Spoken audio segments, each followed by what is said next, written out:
சங்கீதக்காரன் சொல்றான் 16ஆம் சங்கீதம் 8ஆம் வசனத்துல, கர்த்தரை என் வலது பார்சத்தில் வைத்திருக்கிறேன், ஆகவே நான் அசைக்கப்படுவதில்லை. எவ்வளவு பெரிய போராட்டம் வந்தாலும், எவ்வளவு பெரிய சவுல் வந்தாலும், கோலியாத் வந்தாலும் நான் அசைக்கப்படுவதில்லை. காரணம், கர்த்தர் என் வலது பார்சத்தில் நான் வைத்திருக்கிறேன். ஆமென். கவலைப்படக்கூடாது.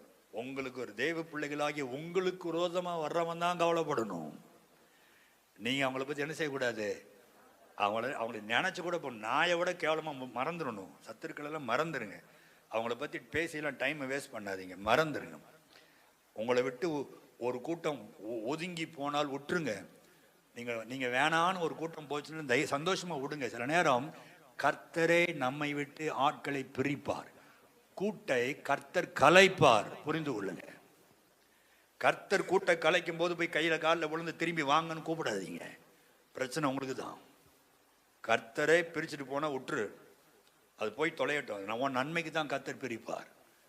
உன் கூட அவர் இருக்கிறார், நீ ஊழியக்காரன், உன் கூட உன் எஜமான் இருக்கிறார். உன்னை விட்டு யாராவது போனா ஒரி பண்ணாத, அது கர்த்தருடைய செயல்.